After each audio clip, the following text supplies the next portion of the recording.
आज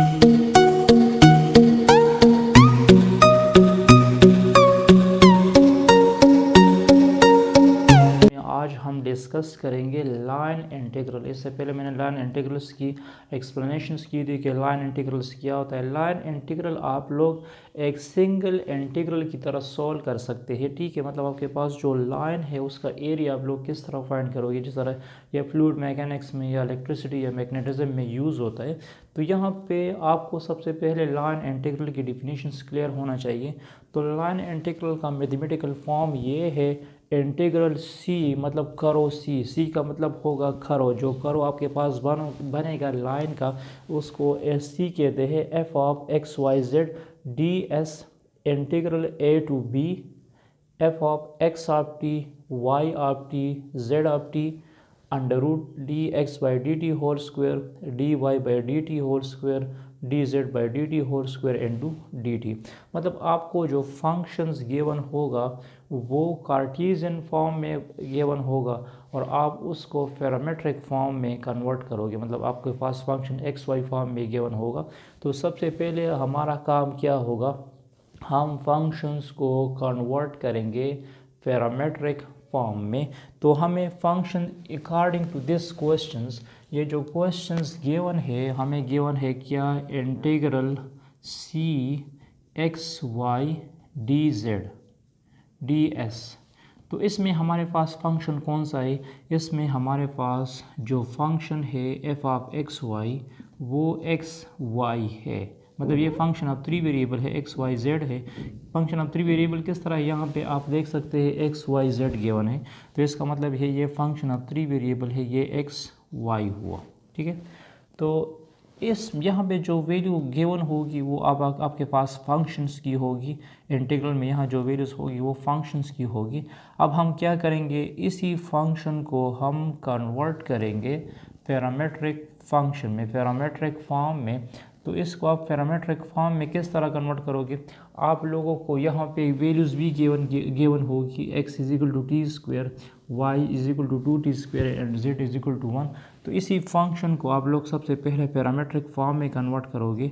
तो parametric form में इस तरह कन्वर्ट करना है कि इस x की जगह हम लिखते हैं x ऑफ टी, y की जगह लिख देंगे y ऑफ टी और z की जगह लिख देंगे z of t is equal to, यहाँ देखो x की वैल्यू कौन सी है, x की वैल्यू हमारे पास है टी स्क्वायर।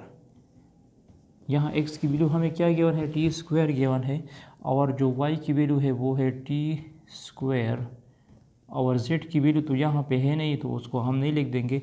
तो ये हमारे पास बन जाएगा f of x of t y of t and two z of t, ये आ जाएगा 2t पावर 4।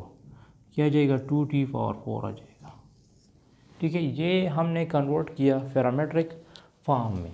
अब यहाँ पे आप लोग देख सकते हैं इसकी जगह f of x of t y of t और z ऑफ टी की जगह तो मैं 2t पावर 4 लिख दूंगा, लेकिन साथ में यहाँ पे आप लोग देख सकते हैं d x by d t whole square d y by d t whole square and d z by d t whole square. इसकी जगह मैं क्या लिख दूंगा, यहाँ पे आपके पास मेंशन है ऑलरेडी x k1 है, x आपके पास है टी स्क्वायर, इसी तरह y भी गिवन है, y हमारे पास है 2t स्क्वायर और यहाँ पे z भी गिवन है, z हमें गिवन है 1। तो इन तीनों को अलग अलग इंटीग्रेट डिफ्रेंशिएट करो, मतलब पार्शल x, या आप लोग सिंपल लिख दो D x by d T. इसका डिफ्रेंशिएशंस करो विद रिस्पेक्ट टू t, तो ये हो जाएगा 2t। इसको विद रिस्पेक्ट टू y करो d y by d t, ये हो जाएगा 4t और इसको d z by d t, तो ये हो जाएगा 0। ये तीनों क्या हो जाएंगे, 0। तो अब एक वैल्यू हमारे पास ये आ चुकी है, ये वैल्यूज़ है, ये वैल्यू है और एक वैल्यू ये है। इन सब को हम पुट करेंगे इस इंटीग्रल को। इंटीग्रल में मतलब हमारे पास जो लाइन इंटीग्रल है वो है integral c f of x y z D S. तो ये बन जाएगा इंटीग्रल ए टू बी, तो यहाँ हमें इंटरवल गिवन है, इंटरवल 0 to 2 है। इसकी जगह मैंने 0 to 2 लिख दिया। ये मतलब ए टू बी की जगह आप लोग क्या लिख दोगे, 0 to 2 लिख दोगे। साथ में f of x of t, y of t, z of t आप लोग यहाँ पे देख सकते हैं। उसकी वैल्यू आपके पास है 2t⁴, 2t⁴। F of x of t, y of t, z of t की जगह मैंने 2t⁴ लिख दिया। साथ में अंडर रूट भी लगा दो, अंडर रूट लगा दिया। यहाँ देखिए क्या लिखा है, dx/dt, तो dx/dt की वैल्यू क्या है, 2t है, तो ये हो जाएगा 2t²।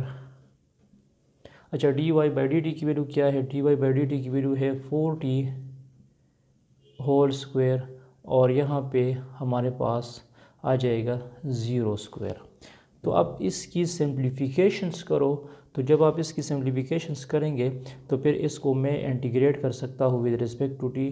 तो ये हो जाएगा 0 to 2, 2t⁴, फिर ये आ जाएगा 2 2 ज़ा 4, 4t² plus 16t² n2 dt आ जाएगा। इसको ऐड करो, इसको जब आप लोग ऐड करोगे तो ये बन जाएगा integral 0 to 2, 2t⁴ under root 20t² dt आ जाएगा।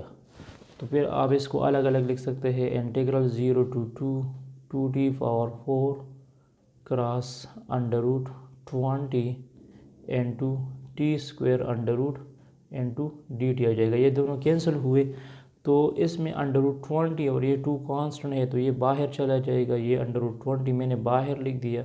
यहाँ पे आ जाएगा 0 to 2, 2t⁴ cross t dt, यहाँ पे t आ जाएगा।